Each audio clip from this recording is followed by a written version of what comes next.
Au nom de Dieu, le tout miséricordieux, le plus miséricordieux. Noun, la plume et ce qu'ils écrivent.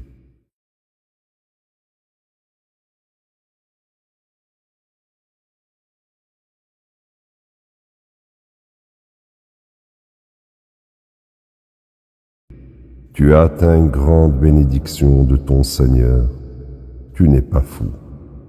Tu as atteint une récompense qui est bien méritée. Tu es béni d'un grand caractère moral. Tu verras, et ils verront, qui de vous sont condamnés.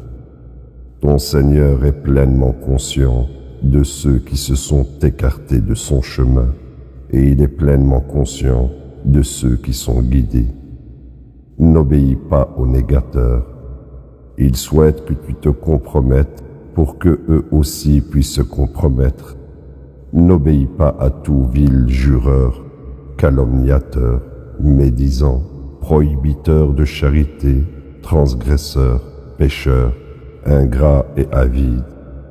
Bien qu'il possédait assez d'argent et d'enfants, quand nos révélations lui sont récitées, il dit: des contes du passé.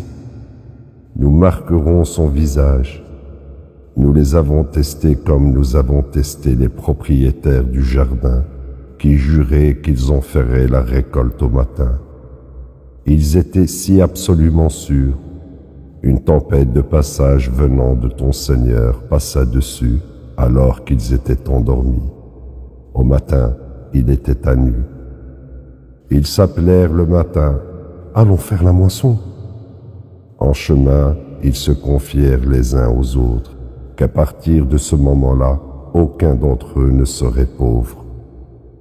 Ils étaient si absolument sûrs de leur récolte, mais quand ils le virent, ils dirent: nous avions tellement tort, maintenant nous n'avons rien.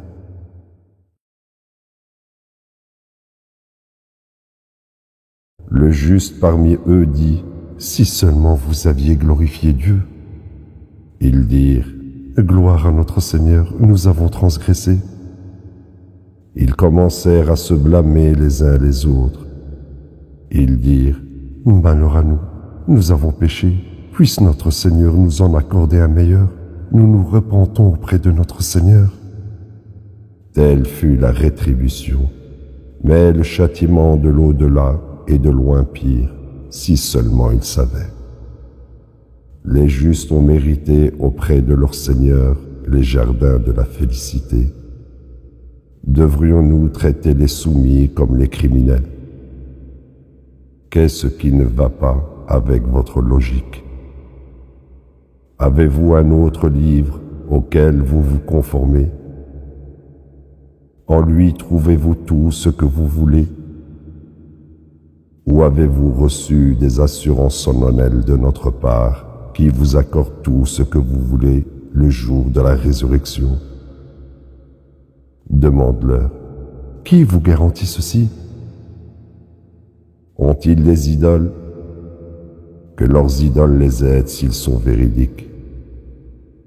Le jour viendra où ils seront exposés et il sera exigé d'eux de se prosterner.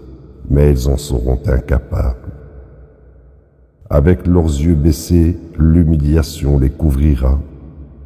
Ils étaient invités à se prosterner lorsqu'ils étaient sains et saufs. Donc, laisse-moi m'occuper de ceux qui rejettent ce hadith. Nous les bernerons d'où ils ne s'apercevront jamais. Je leur donnerai suffisamment de liberté. Mon stratagème est redoutable. Leur demandes-tu de l'argent, de sorte qu'ils soient accablés par la charge financière? Connaissent-ils le futur? L'ont-ils fait enregistrer? Tu persévéreras avec constance dans l'exécution des ordres de ton Seigneur. Ne sois pas comme Jonas, qui appela de l'intérieur du poisson. Si ce n'était pas par la grâce de son Seigneur, il aurait été éjecté dans le désert comme un pécheur. Mais son Seigneur l'a béni et l'a rendu droit. Ceux qui ont mécru montrent leur ridicule dans leurs yeux quand ils entendent le message. Ils disent: il est fou.